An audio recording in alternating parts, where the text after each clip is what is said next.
In this video I'm going to be explaining how to use the Witmotion Gyroscope together with EP animations and other eye precision programs. This works specifically with the Vesticam. You can't use this together with your phone. There's another version just out for using it with your phone. But if you have a Vesticam, this is a nice way of measuring head movement while recording videos. So this is a unit which comes from a company called Witmotion. Specifically, it's the WT61C. And I recommend the version with the TTL cable. I think the 232 cable works the same. As far as I'm aware, the data that you get out of it is identical, but I haven't been able to test it. So go for the TTL cable if you can. Price is practically identical. As you can see, it's $31 at the moment. Not sure if there's tariffs or import duties, but around $30. And the important thing about this, or one of the many important things about it, is how nicely it fits on your Vesticam.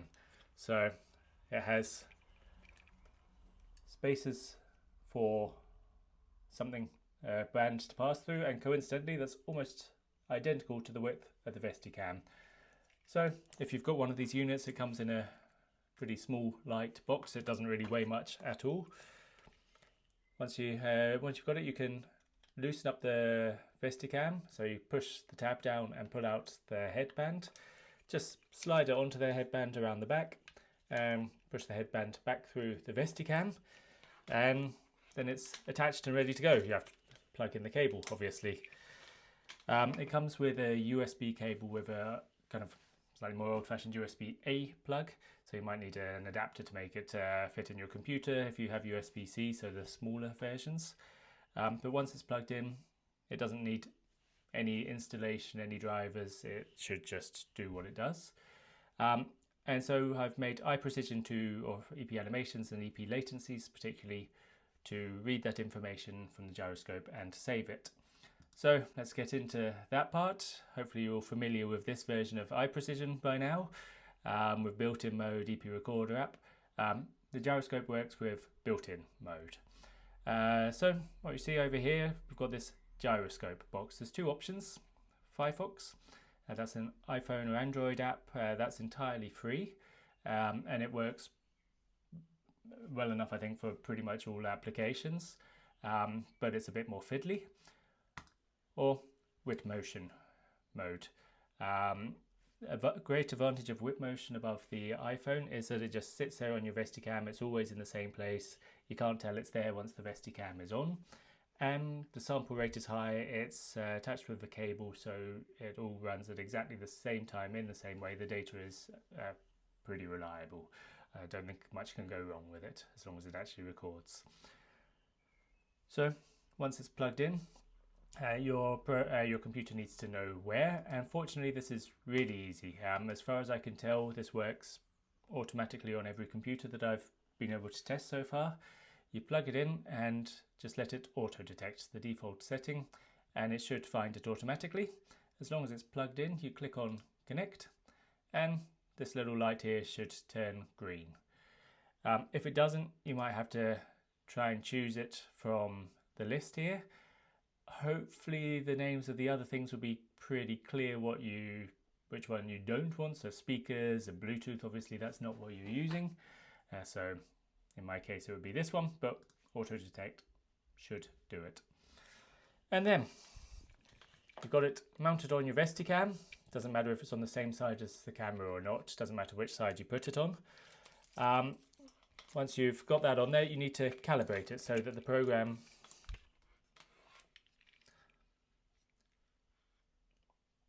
So once you've got it mounted on your Vesticam, it doesn't matter which side, left or right, or if it's the same side as the camera or not. But once it's mounted on there, you need to let the eye precision programs know which direction of movement of the Vesticam matches which direction of movement for the head. So we've got this calibration part here. I'll just do this with the goggles in my hand to show you. So this calibration is important. Hopefully only once. If you're using the Witmotion, its position won't change. It will always be on the same side of the head. So just the very first time you use it, you'll need to use this Calibrate Axis button. If you click on there, it's going to explain what you're going to do. So you're going to move your head and it's going to measure the movement. click on Start Calibration, and it's going to tell you first to nod your head up and down repeatedly. So it's going to work out which axis is pitch first. So if we hit Start here, we've got 3 seconds nodding the head, and you might have seen there it measured Z as the movement. Then we've got yaw, so rotation, shake your head left and right repeatedly. And you'll see there it was measuring the Y as the strongest axis of rotation. And finally the tilt, so you can watch the X here and you should see that goes up when we're moving here. So that went to around 3 rads per second, much more than the other one. So it's detected that roll was the X sensor on the gyroscope, yaw was the Y sensor, and pitch was the Z sensor. Click Save and Apply. Shouldn't need to do that again in the future. And then your gyroscope is all set up. The only thing you need to do every time you use it is to click the Connect button as long as it's plugged in, and you don't need to do anything else with it. So what do you use the gyroscope for? It can partly correct for head motion. That can be useful if you see that test subjects are moving their heads a lot and you want to see either how they're moving their heads or to correct for it. Then that data can be useful, and I'll show you that in the graph in a couple of minutes. I've also been experimenting using it for sort of VOR testing. So looking at a point on the screen, turning the head, or looking at a point in the distance, doesn't matter, turning the head and telling them to focus on that one point, and then comparing the gyroscope data to the eye movement data. So I'm going to do a quick demonstration of one of those. I'll record the video now, so I'll set it up here. So we'll do a gyro VOR demo. We're on built-in mode, going to auto launch after we've done. A white spot on the black background, that's fine. We don't need a calibration for this.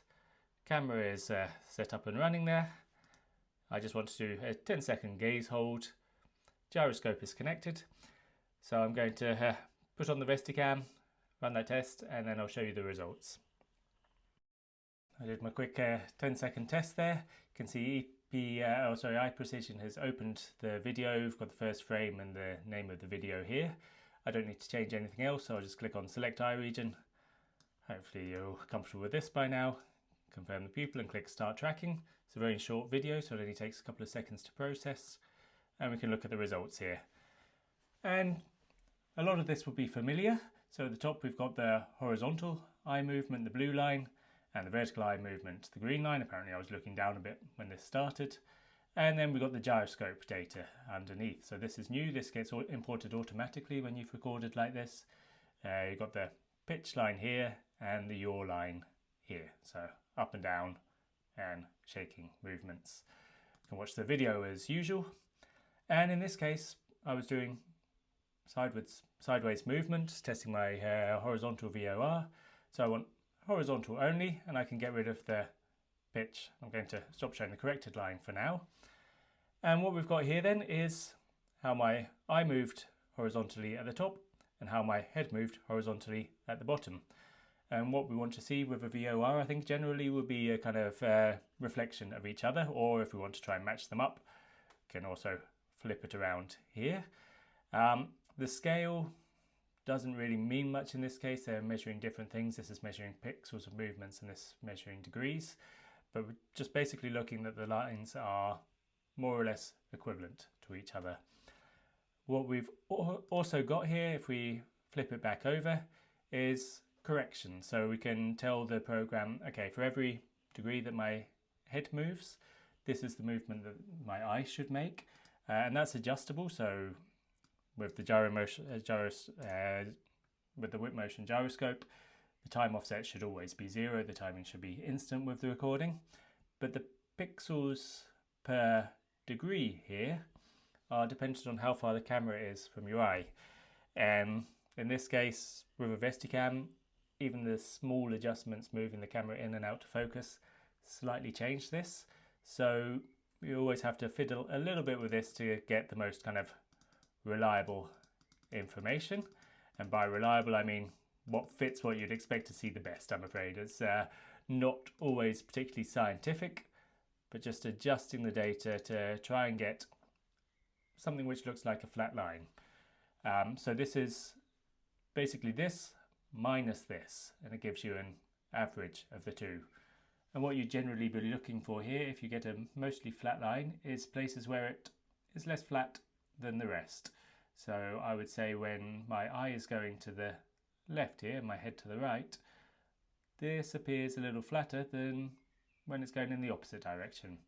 It's very small, I wouldn't read anything into this for now, but you can imagine you might have sometimes when someone's head is going one way, the eyes move perfectly in the other direction, and then when it's going the other way, the gain is too low, and then you get a big old dip here in the corrected line. Might be other things you'd see. I haven't tested with quick head movements very much, but in theory this gyroscope should be capable of that as well. So yeah, that's the data that you get out of it. Like the rest, it gets saved to a file on your computer. You can access the data and use it however you like. You can also get the pitch and roll data.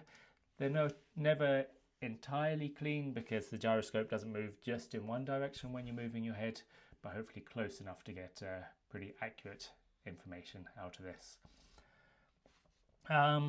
If the gyroscope data doesn't load for any reason, you can load it with this button here, but that should never be an issue. You can save the corrected line if you like for use later, if you need to show it to someone or use it for an explanation. I think that's everything that the gyroscope does. I hope that's clear. If you need any more information, please let me know. If you want to know where to get the gyroscope or you need any help with that, please let me know.